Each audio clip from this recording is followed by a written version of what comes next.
اس وجہ سے تاکہ وہ مجھ پر کالا جادو کروا کے مجھے برباد کر سکے۔ خیر کام کی وجہ سے میں بھول گئی۔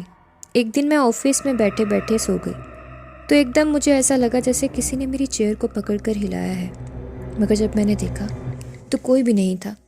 میں نے سوچا میرا وہم ہوگا۔ اتنے میں میری ورکر بھاگتی ہوئی نیچے آئی، وہ ٹاپ فلور سے نیچے آئی اور کہنے لگی کہ چھت پر کوئی ہے۔ تو میں نے کہا کہ یہاں اتنے لوگ ہیں، کوئی نہ کوئی کام کر رہا ہوگا۔ تو کہنے لگی کہ نہیں، جو روم اتنے دنوں سے بند ہے اس کے اندر ونڈو میں سے میں نے کسی کا سایہ دیکھا ہے، جبکہ باہر سے روم لاک ہے۔ ہمیں لگا کہ اس کو وہم ہوگا تو اس کو بہت سمجھایا، لیکن وہ جس نے اپنی آنکھوں سے سب دیکھا تھا وہ نہیں مانی اور وہ ریزائن دے کر چلے گئی۔ پہلا دن تھا یہ میری بربادی کا، جس کا مجھے بالکل بھی اندازہ نہیں تھا۔ روز کوئی نہ کوئی ایسا مسئلہ رونما ہوتا رہتا اور یہ بات پھیلنے بھی لگی کہ اس بوتیک میں کچھ ہے، یعنی یہ ہانٹیڈ بوتیک ہے۔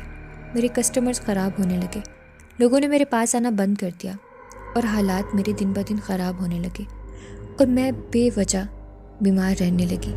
عجیب سی بیماریاں جو رپورٹس میں بھی نہیں آ رہی تھیں۔ بیٹھے بیٹھے جسم سن ہو جاتا، میں اپنی جگہ سے اٹھ بھی نہیں پاتی تھی۔ ادھر مجھے میرے بزنس میں لاس ہونے لگا۔ مجھے سننے میں آیا کہ سمرا ہی لوگوں میں مشہور کر رہی ہے کہ میرے کسٹمرز خراب ہوں، کہ اس بوتیک میں جنات ہیں۔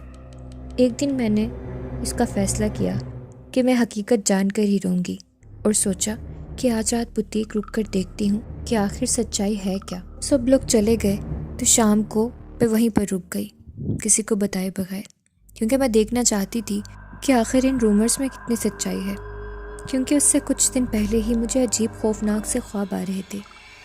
ایسے لگ رہا تھا کہ جیسے کوئی 24 گھنٹے میرے ساتھ ہے، مجھ پر نظر رکھ رہا ہے، پر میرے ساتھ ہو کر بھی نہیں، یعنی بس محسوس ہو رہا تھا لیکن نظر نہیں آ رہا تھا۔ خیر میں اس رات وہیں رک گئی اور اپنے آفس میں بیٹھ کر کام کرنے لگی، اور کام کرتے کرتے میری آنکھ لگ گئی، اور میری آنکھ ایسے کھلی کہ میرے کان میں کوئی آہستہ سے میرا نام لے رہا تھا، اور میں ڈر گئی۔ جب اٹھی تو وہاں کوئی بھی نہیں تھا۔ پہلے تو سب ٹھیک تھا، لیکن مجھے خوف بہت آ رہا تھا، کسی کی موجودگی کا احساس ہو رہا تھا۔ اس کے بعد سچویشن اور بھی زیادہ خراب ہونے لگی۔ کبھی کوئی ڈمی گرنے لگتی تو کبھی کسی کے ہنسنے کی آواز آنے لگتی، کبھی لگ رہا تھا کوئی بھاگ رہا ہے جیسے بچے کھیل رہے ہوتے ہیں ادھر سے ادھر۔ میں حد سے زیادہ خوف زدہ ہو گئی اور اللہ کا نام لے کر وہاں سے بھاگ گئی۔ میں نے بہت مشکل سے بوتیک لاک کیا، اور اگلے دن مجھے بخار چڑھ گیا، اور میں نے جب سب ورکرز کو بتایا تو ان میں سے کچھ نے کہا کہ ہمیں بھی عجیب سا محسوس ہوتا ہے، جیسے کوئی ساتھ ہو ہمارے۔ اور اتنے میں میری ایک اور ورکر بھاگی آئی اور کہنے لگی کہ سارے کپڑوں کی سیٹنگ خراب ہے، کچھ ڈمیز بھی گری پڑی ہیں، کچھ کی جگہ چینج ہے، اور کچھ کپڑوں کو بھی کاٹا اور جلایا گیا ہے۔ ہم نے CCTV آن کیا تو اس میں دیکھ کر سب ڈر گئے کہ خود بخود یہ سب ہو رہا تھا۔ ڈمیز گر رہی تھیں، اپنی جگہ سے کہیں اور جا رہی تھیں، کپڑے جل رہے تھے۔ میں سمجھ نہیں پا رہی تھی کہ اس آفس میں خوف آنے لگا۔ پھر ہم نے بوتیک میں قرآن خوانی کروائی، اور اس سب کے پیچھے چھپے انسان کا بھی پتہ چل گیا کہ سمرا نے ہی یہ سب حسد اور جلن کی بنا پر کیا تھا۔ اس نے مجھ پر کالا جادو کروایا تھا۔ جب میری وہ انگوٹھی غائب ہوئی تھی وہ اسی نے چرائی تھی۔ خیر مجھے اس چیز پر یقین تو نہیں آ رہا تھا، لیکن اپنی بربادی دیکھ کر مجھے تکلیف بھی ہو رہی تھی۔